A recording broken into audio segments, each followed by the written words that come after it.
The champagne silk scarf binding Zara's wrists above her head was loose enough to slip free if she really tried, but tight enough to send a thrill through her entire body. King Minju's eyes were molten as they traced every curve of her dark skin against his white sheets, the Seoul city lights filtering through floor-to-ceiling windows, casting shadows across them both. "Tell me one more time," he demanded, his accent thicker than usual, rough with emotion. His fingertips ghosted from her collarbone down between her breasts, circling her navel, making her skin break out in goosebumps. "Minju, please," Zara whispered, her body arching toward him involuntarily. "Not that." His palm flattened against her hip possessively. "What you said earlier, when you showed me the files. What you said when I asked why you didn't just disappear." Her pulse thundered in her ears. Earlier tonight, she'd walked into his study and laid out proof that his own flesh and blood was plotting his downfall. Earlier tonight, she'd watched the exact moment his heart broke behind those cold eyes, and when he'd asked her in a voice so quiet it barely existed why she stayed, why she kept digging when anyone with sense would have run from his world, the truth had tumbled out before she could stop it. "I'm in love with you," she breathed now, watching his jaw clench. "Say it again." He lowered his body over hers, caging her in, his mouth hovering so close to hers she could taste his breath. "I need to hear it one more time, Zara. I need something that isn't poisoned tonight, something pure in all this corruption." "I'm in love with you," she said louder, meeting his gaze without flinching. "Every terrifying, scarred, magnificent piece of you, King Minju. I love you." Something cracked in his expression, vulnerability so naked it physically hurt to see. "You shouldn't," his voice broke. "You should be on the first flight back to Accra." "I know, but I'm not going anywhere. You don't understand what I'll have to do, what I'm capable of doing to my own cousin." "I understand exactly who you are," she strained against the silk binding, desperate to touch him, to hold him together. "And I'm still right here. I'm still choosing you." His control shattered like glass. The kiss was almost violent in its intensity, possessive and desperate and consuming. His hands mapped her body like he was trying to brand every inch into his memory, like she was oxygen and he'd been drowning. When he finally untied her wrists, her fingers immediately tangled in his dark hair, pulling him impossibly closer. "Promise me something," he said against the curve of her neck, his breath hot on her skin. "Promise me that when everything falls apart tomorrow, when I do what needs to be done, you won't look at me differently. You won't leave." There was something fractured in his tone, a crack in that impenetrable armor that made her chest ache. This powerful man, this feared kingpin who controlled half of Seoul's underground, was falling apart in her arms. "I promise," Zara said fiercely, her voice unwavering. "I'm not going anywhere, Minju. Whatever hell comes tomorrow, we face it side by side." He pulled back to look at her, his thumb brushing across her lips with devastating tenderness. "You walked into my life 4 months ago and completely wrecked me, do you know that? Made me want things I swore I'd never want again. Trust, hope, a future. Is that such a crime?" His smile was heartbreaking. "It is when everything might crumble tomorrow, when my own family wants me dead, when the only person I trust completely is a woman I've known 120 days but would destroy cities for." She cupped his face, forcing him to see her, to really see her. "Then forget about tomorrow. Be present with me right now. Love me right now. Let me be your sanctuary tonight. Just tonight," he echoed. But they both understood it was a beautiful lie. This wasn't just for tonight. This was permanent, complicated, terrifying, and absolutely inevitable. As he finally gave them what they'd been denying themselves for months, as their bodies found a perfect rhythm, as he whispered her name like a sacred prayer, mixing Korean and English in sounds that transcended language, Zara knew she was falling into something with no way out. But watching the way Minju looked at her like she was the only star in his dark universe, like she was salvation itself, he knew he was falling just as hard, just as helplessly. And tomorrow, when they faced his cousin's treachery, when everything threatened to implode, this moment would be their anchor. This love, forbidden and fierce and achingly real. But before I take you through how we arrived at this explosive moment, how a Ghanaian marketing consultant ended up in the arms and heart of Seoul's most feared man, I need to wish each and every one of you the most magical holiday season. Whether you're celebrating with family or enjoying your own company with stories that make your heart race like this one, you deserve every bit of joy this season offers. And hey, since you're already here, do me the biggest favor and smash that subscribe button, turn on those notifications because fresh stories drop on this channel every single day. Your support keeps these stories coming. Now, let me take you back to where Zara and Minju's story really began, and trust me when I say it's absolutely wild. 4 months earlier, Zara had stepped into Kang Industries with nothing but her portfolio and raw desperation. Her visa work visa was down to its final weeks, her savings account was laughing at her, and every legitimate marketing position she'd applied for had gone radio silent after promising first interviews. She understood why. Despite her degree from Cambridge and her flawless Korean, corporate Seoul wasn't quite ready for someone who looked like her in their executive suites. The position posting for Minju's chief of staff had been deliberately vague, the salary ridiculously generous, the requirements strangely particular. Fluency in Korean, English, and at least one West African language, background in corporate communications and crisis management, availability for irregular hours, absolute confidentiality required, no questions permitted. She should have read between those lines. The interview lasted exactly 3 minutes. Minju had glanced up from her credentials once, his face completely unreadable. Why Korea, Ms. Mensah? I came from my master's program, stayed because Seoul felt like home. Felt like home or felt like the perfect place to hide from Accra? Her back went rigid. How could you possibly know? I know everything about everyone who walks through that door, he'd interrupted, standing and moving around his desk with predatory grace. Your father's real estate empire collapsed. Fraud charges. He's serving 15 years. Your family lost their social standing, their wealth, everything. You can't return home because there's nothing left to return to, and overstaying your visa isn't something you'll consider because despite everything, you still have principles. Which is intriguing considering where you're seeking employment. Zara had straightened her shoulders, refusing to show intimidation. If you already know all that, then you know I'm exceptional at crisis management. I'm brilliant at making problematic situations look pristine, and I have absolutely nothing left to lose, which makes me either incredibly useful or incredibly dangerous to someone like you.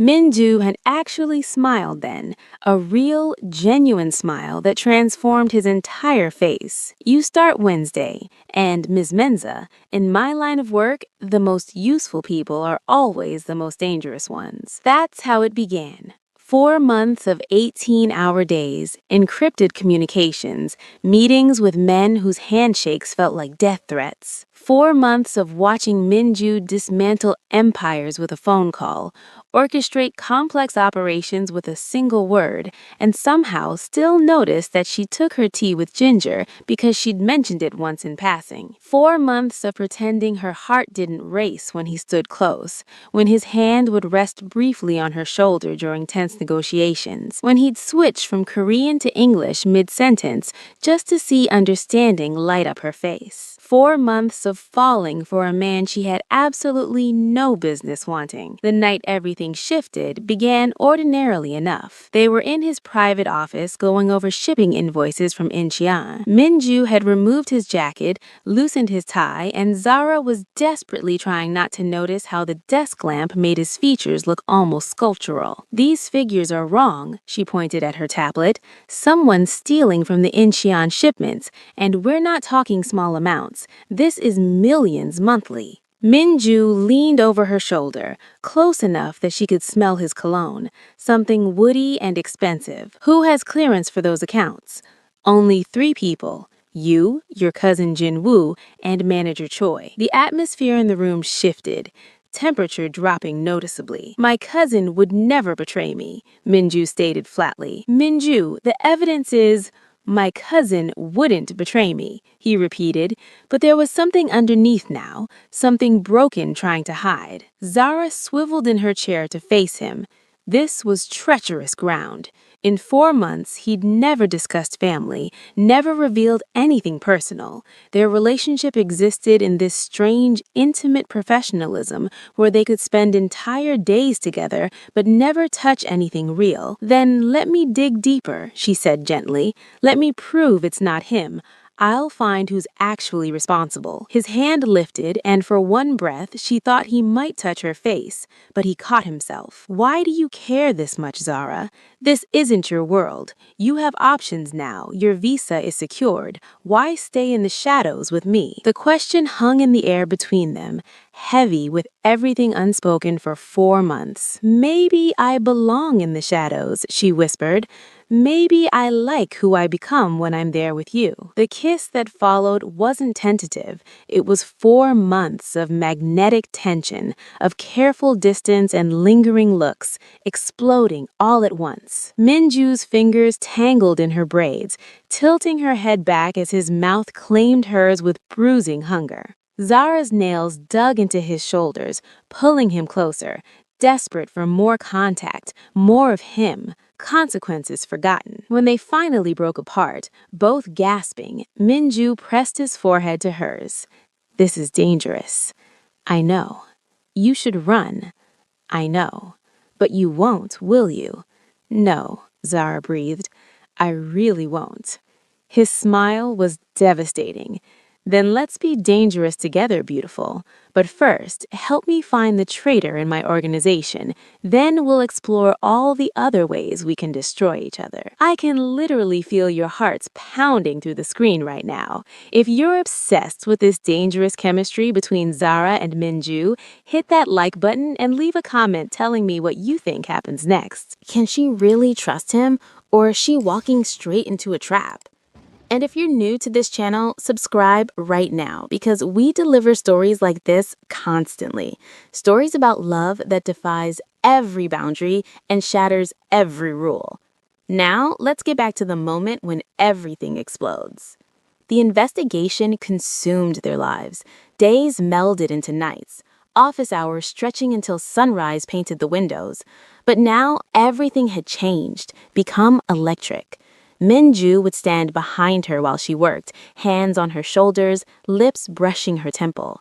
She'd bring him coffee, and he'd pull her into his lap, stealing kisses between conference calls with distributors in Hong Kong. They hadn't gone all the way, not yet. It was like both of them instinctively knew that once they crossed that final threshold, there'd be no pretending this was casual, no denying what it really was. So they existed in this exquisite torture, all heated touches and desperate kisses that always stopped just short.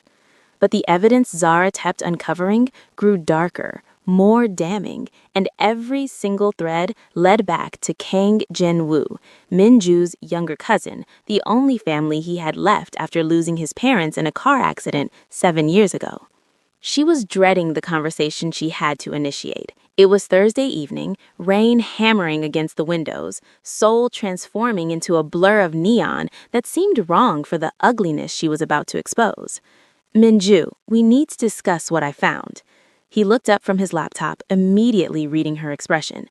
"Show me everything."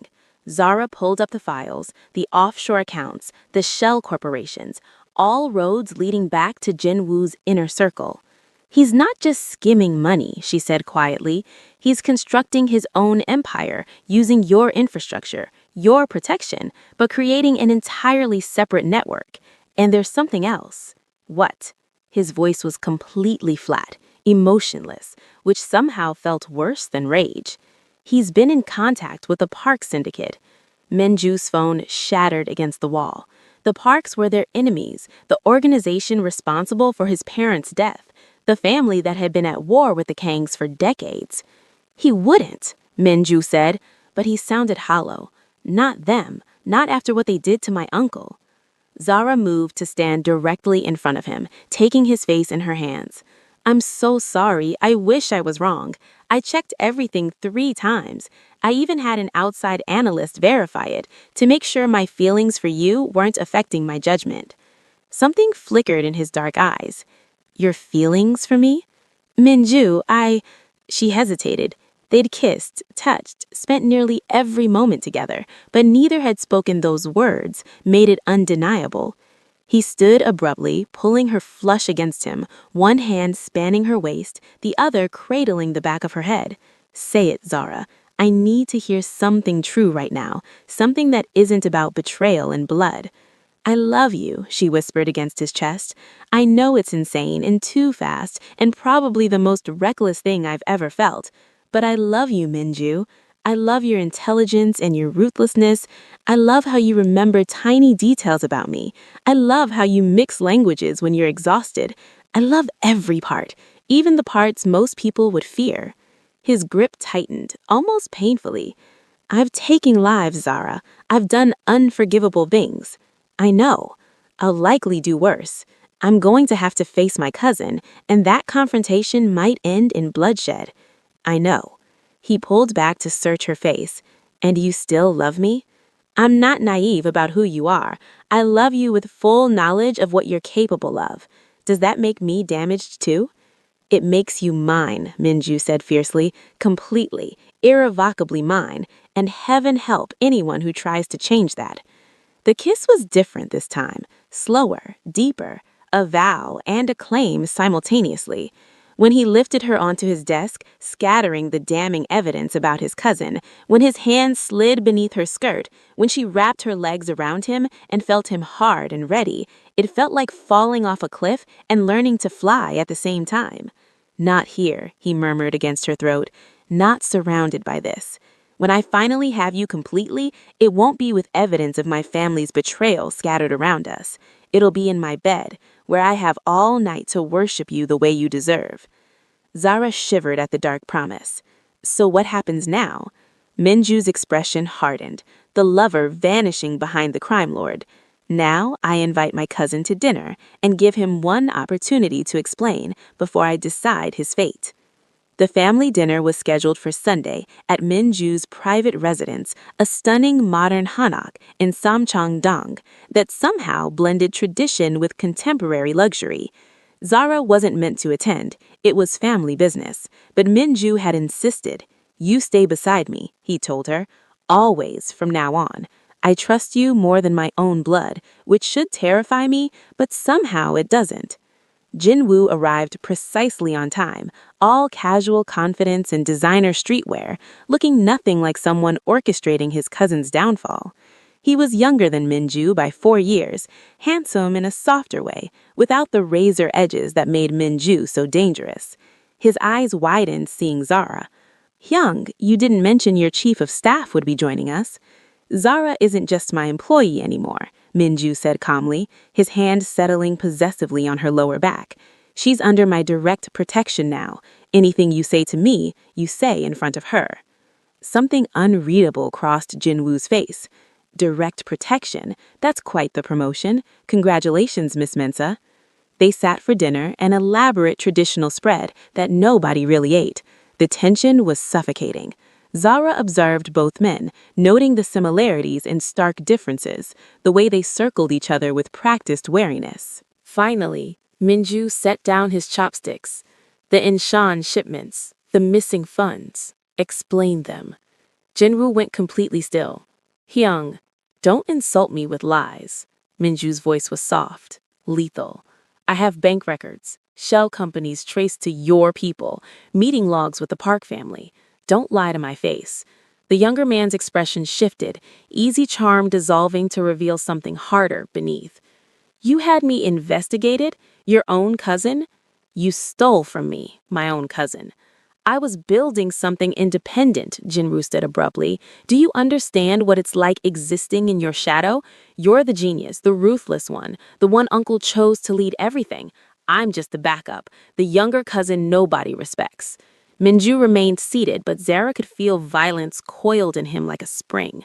So you allied with the people who murdered our family? That's how you earn respect? The Parks want peace, a merger of operations. They approached me because they knew you'd never listen. You're too obsessed with revenge. But together, Hyung, we could own all of Seoul. Both organizations unified. Under your leadership, I assume? Minju's laugh was bitter. And what happens to me in this grand vision? Comfortable retirement or just an unfortunate accident? Jinwoo's silence was damning. The room erupted. Minju lunged across the table and suddenly both men were fighting, years of resentment and love and betrayal manifesting in violence. Zara screamed as they crashed through furniture as she saw a blade flash in Jinwoo's hand. She reacted on instinct, grabbing the nearest object, a heavy ceramic vase, bringing it down hard on Jinwoo's arm. It wasn't enough to really injure him, but it shattered his focus, gave Minju the opening to disarm his cousin and pin him down. "You defend him?" Jinwoo spat at Zara, blood on his lip. "I've known him months. I've known him my entire life. I'm his family." "And you betrayed that family," Zara said, voice shaking but steady. "He loved you. He would have given you anything." "Anything except power," Jinwoo sneered. Minju pressed the knife against his cousin's throat, and for one terrible moment, Zara thought he'd actually do it, would end it right there. But his hand was trembling, and she realized with crushing clarity that underneath all his power and cruelty, Minju was just a man watching his last family member destroy him. She knelt beside them, covering Minju's hand, the one holding the blade. "Don't, please, not like this. You'll carry this forever." "He deserves this," Minju said, but his voice cracked. "Maybe, but you deserve better than that guilt. There are other solutions." Minju's eyes met hers, and in them she saw anguish so profound it was almost unbearable. Slowly he withdrew the knife, though he didn't release Jinwoo. "You're banished," he said flatly. "Out of Seoul, out of Korea. I'll give you money to start fresh somewhere far away, but if I ever see you again, if you ever try to contact me, if you even think about returning, I'll kill you, family or not. Do you understand?" Jinwoo's laugh was empty. "So merciful, Hyung. I'm sure she's very proud of your restraint." "Don't speak about her," Minju snarled. "Don't even look at her. She's the only reason you're still breathing." After Jinwoo was removed by Minju's security with instructions to have him on a plane to somewhere distant by dawn, the house fell into silence. Zara found Minju at the window overlooking his courtyard garden, rain falling steadily, his shoulders rigid. "You should leave me too," he said without turning. "Everyone I love either dies or betrays me. You should go while you can." Zara crossed to him, wrapping her arms around him from behind, pressing her cheek to his back. "I'm not leaving. I'm not betraying you. I'm staying right here with you." "Why?" His voice was raw. "Why would you choose this? Choose me?" "Because with you, I feel truly alive for the first time since my world collapsed. Because you see all of me, the broken pieces and the strong pieces, and you want me anyway. Because I know you, Minju. I know you're ruthless and dangerous, but I also know you remember I like ginger in my tea. I know you mix languages when you're tired. I know you just spared your cousin's life because underneath all that armor, you still have a heart, and I want that heart. I want everything." He turned in her arms, and she was shocked to see tears tracking down his face. This man she'd only seen in perfect control, breaking open. "I love you," he whispered. "I didn't think I could anymore, didn't think I had that left in me. But I love you, Zara, desperately, completely, dangerously." She kissed away his tears, tasting salt and grief. "Then love me now, no more waiting. I want you, all of you, tonight." Minju lifted her in his arms, carrying her through his home to his bedroom, a space she'd never seen before. It was surprisingly minimalist, all clean lines and neutral tones, less cold than she'd expected. He set her down carefully on his bed, and the way he looked at her, like she was precious and sacred and utterly his, stole her breath. "If we do this," he said, kneeling before her, hands on her thighs, "there's no turning back. You'll be mine completely. In my world, that's not symbolic, that's binding, that's forever. People will know you're mine, under my protection, and that makes you both untouchable and a target." Zara framed his face. "Then we face it together. Make me yours, Minju. I'm choosing this. I'm choosing you with open eyes." What followed was both tender and fierce, a claiming and surrender from both sides. His hands exploring every inch of her with reverent intensity, her nails marking his back as he whispered her name like a prayer, in Korean and English, in languages that existed only between them.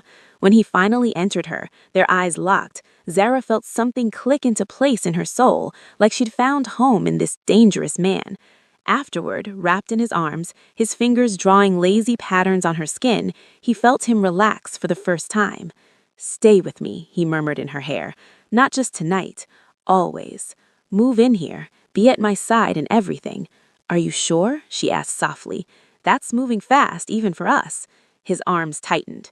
"I've spent my life being calculated, being strategic, and it still didn't protect me from betrayal. So yes, this is fast, but it's also right."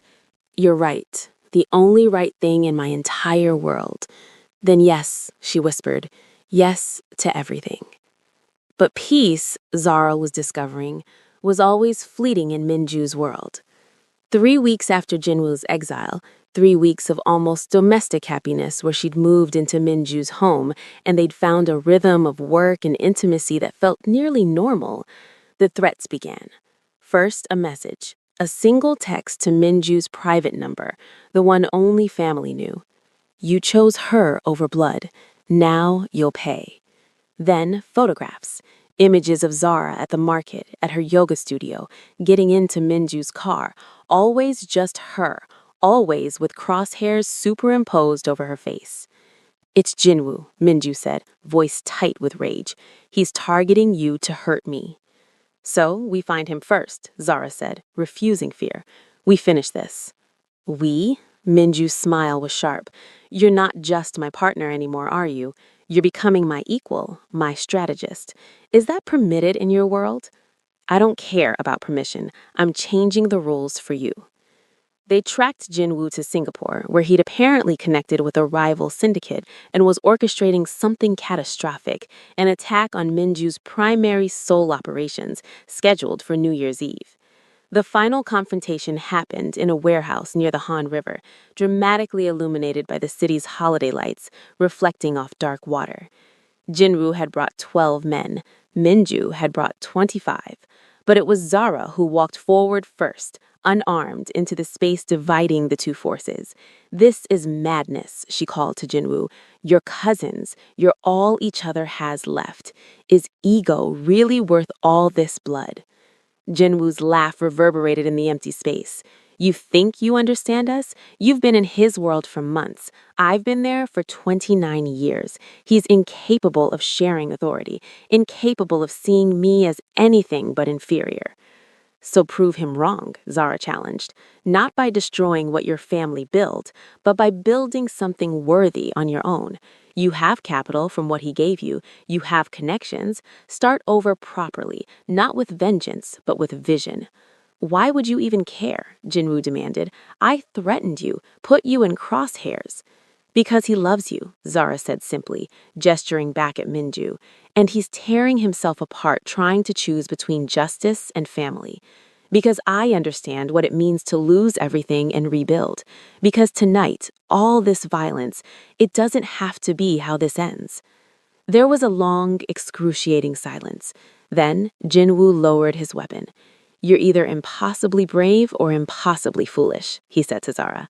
"Probably both," she admitted. Minju stepped forward, standing beside her, a united front. "I should have truly seen you, not just as your younger cousin, but as your own person with your own capabilities. I should have given you real authority, real opportunities, not just orders. That failure is mine." Jinwoo's expression wavered. "Hyung, but you," Minju continued, voice hardening, "you went to our family's killers. You threatened the woman I love. Those things can't be erased, even if they're forgiven. So here's my final offer. Take the capital, build something in Singapore or Manila or anywhere outside my territory. In 5 years, if you've proven yourself legitimate, if you've built something substantial without exploiting our family name, we'll meet again as equals. Maybe not as family, not anymore, but as allies. That's the best I can offer." I need you to stop scrolling and tell me in the comments right now, should Jinwoo accept this deal? Can these cousins ever truly reconcile, or is some betrayal too deep to heal? Hit that subscribe button because this story arc continues. We'll be returning to these characters. And slam that like button if your heart is still racing from all this intensity. Now, let's wrap this up. Jinwoo accepted the terms. It wasn't a fairy tale ending, not really, but it was an ending without additional bloodshed, which in their universe counted as miraculous. New Year's Eve found Zara and Minju in his penthouse office, the city sprawling below them in an ocean of lights, all of souls celebrating while they completed the final paperwork dissolving Jinwoo's connections. You realize, Minju said, pulling her into his lap, 6 months ago I was alone, powerful but alone, and now I have you. Somehow you entered my world and made me want to be better, not just stronger. Zara wove her fingers through his. You make me braver. Before you, I was merely surviving. Now I'm actually living. Dangerously, he noted with a slight smile. The best kind of living, she agreed.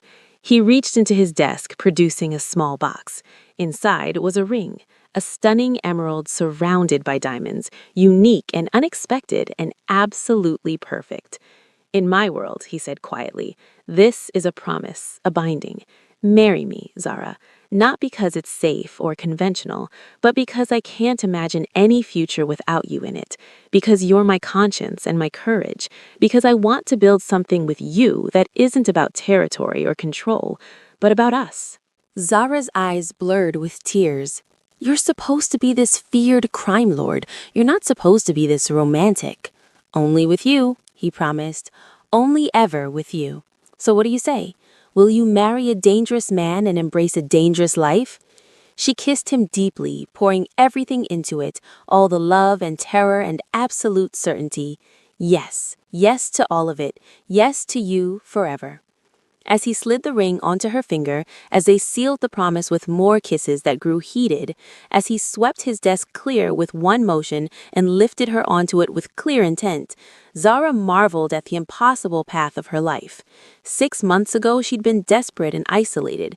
Now she was engaged to Seoul's most feared man, working beside him, loving him with everything, despite and because of the darkness. Wider, Minju murmured against her throat, hands on her thighs, echoing words from their first time. Let me see you, every perfect inch. Always, she promised. You get all of me, Minju, the good, the damaged, the broken, and the brave, all of it. And you get all of me, he vowed, my empire, my demons, my heart, especially my heart. Outside, Seoul celebrated the new year with fireworks and music and joy. Inside, two people from opposite worlds bound by love and danger and absolute certainty celebrated their own miracle, the impossible love that had transformed them both. It wasn't a fairy tale, it was better. It was real, messy and passionate and dangerous and achingly true. And as Zara wrapped herself around the man she loved, as they lost themselves in each other while the city sparkled below, she knew she'd choose this life, this love, this dangerous, beautiful man again and again, without hesitation. Because some loves are worth every risk. Some loves are worth setting the entire world on fire for. And what she and Minju had forged in darkness and sealed with passion was exactly that kind of love. Forever dangerous, forever theirs, forever. And that's how a desperate consultant became a queen of Seoul's underworld, how a ruthless kingpin learned to love again, and how New Year's became the season they both found their home in, each other. If this story moved you, if you felt every emotion alongside Zara and Minju, show this video some love with that like button. Drop a comment telling me your favorite moment. Was it the first kiss, the warehouse confrontation, or that proposal at the end? Subscribe to this channel because we're delivering more Afro-Korean romance stories, more forbidden love, more dangerous men falling hard for incredible women. Share this with someone who craves good romance with edge. And remember, the best love stories are the ones that shatter every rule. Until next time, keep believing in love that transforms, in passion that transcends boundaries, and in your own power to rewrite your destiny. Happy New Year, and I'll see you in the next one.